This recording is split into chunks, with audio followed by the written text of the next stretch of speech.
He had something going on. Right. So Gotta have something going on. You have to have something going on, man. You have to have something going on.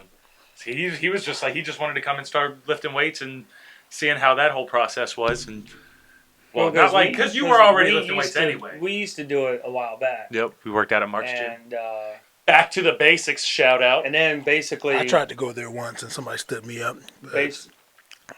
You're more than welcome. You can come here. You can come to the house. I need that. Anytime, man. I was trying to get you in here today. I didn't want to Anytime. come in. And we record in the gym too. So we make Yeah, it more like, I mean, we I've make seen it like your a, stuff. like a thing, you know? I've seen your stuff, so Yeah. I know you But love I camera. needed to get back because for about 2 weeks, like it was trying to do those at-home workouts. And if you can get really creative, like I've seen a few people on like Instagram who'll like load up like luggage with like textbooks. If you're watching this, you know who you are. But and they'll do like squats and stuff like that with like a backpack with textbooks in it and stuff like that. And I'm like, man, that's really I don't have textbooks. That's really creative. But then I was like, well, wait a second. Fucking Ron, you know what I mean? Like you're over here, and I know I'm welcome. And we still over have to here get creative. anytime. We do that very, but you have a space, and you got equipment, and you got stuff, and you challenge me, and you also help me with stuff that I don't know. But you've from the last month that you've actually been consistent, because you've been completely consistent. Like this first month, you haven't missed a single day. And actually, we've done like extra days. We've done like arm days for, you know. This week, we kind of hit it a little bit hard. You see, like progressively, it's getting more and more tough and tough and tough. And just those little things. So when you first came in, you could barely bench press 135. You were doing 95, which was the 25s, and then that last one we tried to see how it was with the 135, and it was okay. So we figured you'd try it. But not all my secrets. But then the very next time, what's a long video? What do you mean the secrets? Well, the point is, you get better regardless of what you started at. But that's what you're saying, though. Like because you're good at progression. That. Yep, it's the little progressions. Because in your head, you're thinking, "Oh, I'm not lifting this weight right." Well, hold on, you weren't doing that weight last week, and now this week, now that you did that weight, and you didn't actually get all of the reps, you missed it by like one. What was it? One? I missed one. The very last. It was the very last one on the very last set. I got 22 out of 25, so I missed it. And what was it that we figured out that was messing you up during the last actual bench press? Before this last one. Me? Like, yeah, real? I'm asking you. Like, what was it that the one thing? Because I just couldn't get that guy. I couldn't get the fucking weight back off. Right, but why couldn't you get it off of you? Because of the breathing. The breathing was a big. The breathing thing. was a the huge. Breathing, but I've gotten better with my breathing because you would think that like you're fucking working out and you'd want to breathe, but I'll sit there and go. He would not. When he had to push hard, he would just. You don't breathe. And it's like, and you're like, breathe. The best explanation you can have, or the best example you can have for it, is: do you hold your breath when you run? No. So why would you ever do that? Right. But to be fair, if you did hold your breath when you ran, your cardio would be a beast. You'd be like.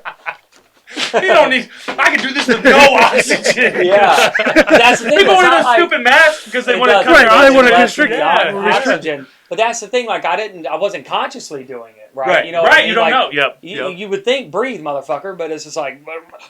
And I could get that. You don't get it. I could get that you're not because you're focusing on getting this. You're just the task in hand. It's not like. So then the very next workout, we weren't even worried about the weight. It was do this.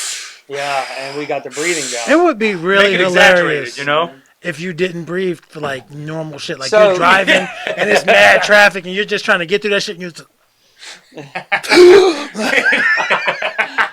But see, that's the thing. So then it turned into, all right, I know Ron's always here. I know Ron's always around, and we hang out some, we don't hang out. We hang out some, we don't hang out. You know what I mean? But then coming here turned into Ron has a gym. Let's just reconnect. Let me go over there a couple times a week, work out or whatever. But then that morphed into, wait a minute, A, this is a lot of fun.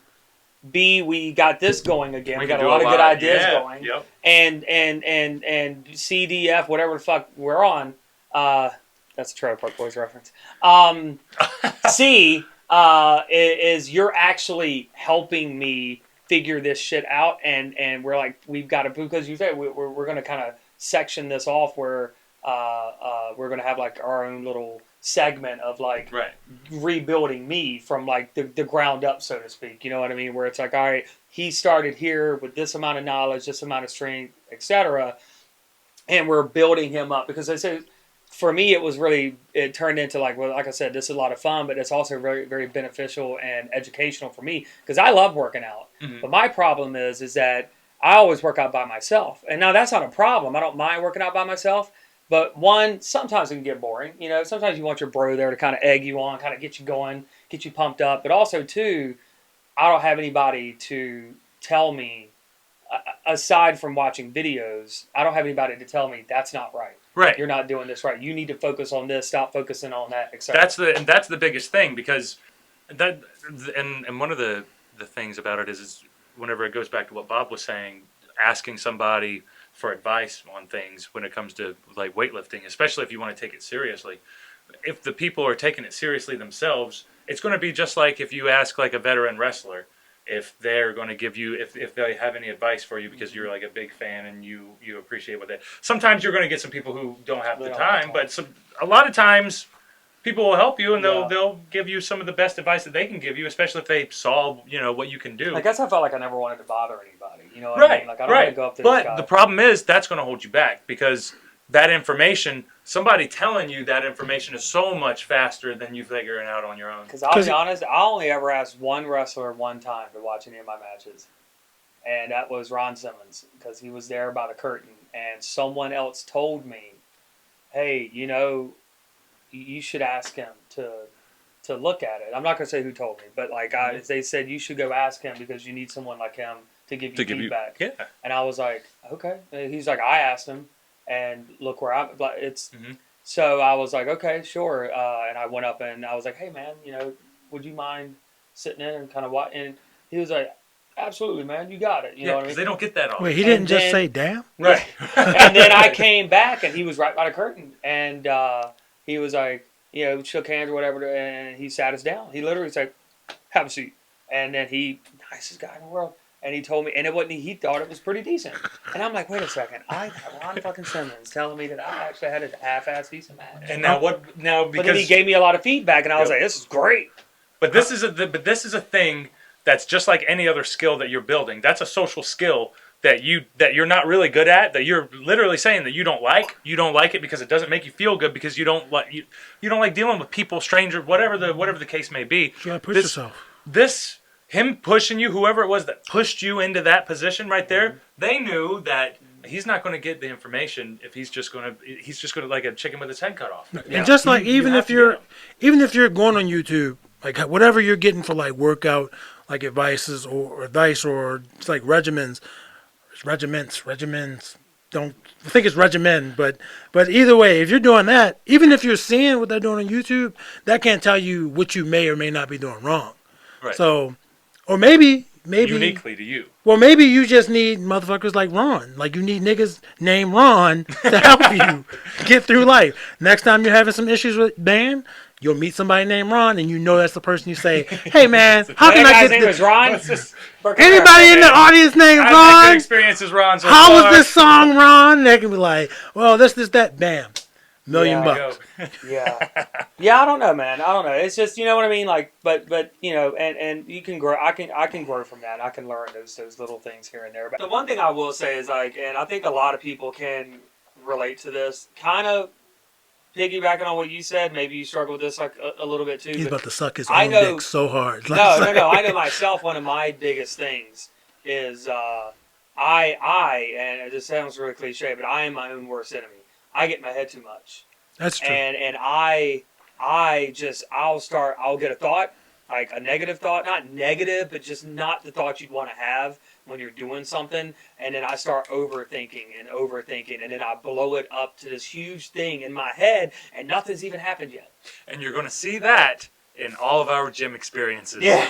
You're going to see that so much. You're going to see so many times I'm going to have to be like, Jimmy, you can't tell yourself you're not going to get it if you really want to get it. I mean, you're not going to get it if you say you're not going to get it. But see, some people are obviously it doesn't work for him, but some people are. I don't know how to say. Some people do better Yeah. with negative reinforcement. Right. Like if I'm doing something and I'm killing the shit, and I know I'm killing the shit, the worst thing you can do to me is say, "Bro, you're killing that shit." Nah, because I'm just gonna be like, "Well, fuck it. I ain't got no reason to keep doing this shit. See, I done already killed it." I'm Like, the opposite. Sometimes I do want that positive no, feedback. just I tell wanna me. know I'm on the right I want path. you to be like, But don't overdo it. you don't have to lie to me, but just be like, "Well, you did this. You suck. You can add this to it," and then I'll focus on that while I'm doing the same thing. But the second you say, "Yeah, man, you did a good job," that shit, I'm like, "Fuck yeah, you never gonna see me again." Be like, "Fuck yeah, like you're employee of the month." Quit. Like this job, I can't do shit for this job. I've achieved the maximum level at this place.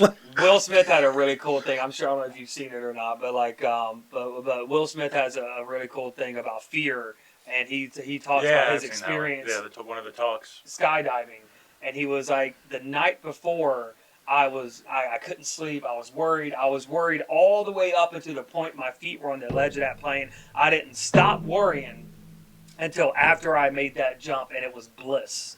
And he was like, then I got to thinking, all those hours, the 16 hours leading up to the jump, I was terrified. For what? Like, why are you worried? What you worrying has nothing to do with what is actually, it hasn't even happened yet. No, nothing has happened. There's a good reason to worry. There's a good reason. But the thing is like, yeah, I'll start building things up in my mind before they even happen. And I'm like, dude, what are you doing? Just do it. Just do it. So that's my thing. So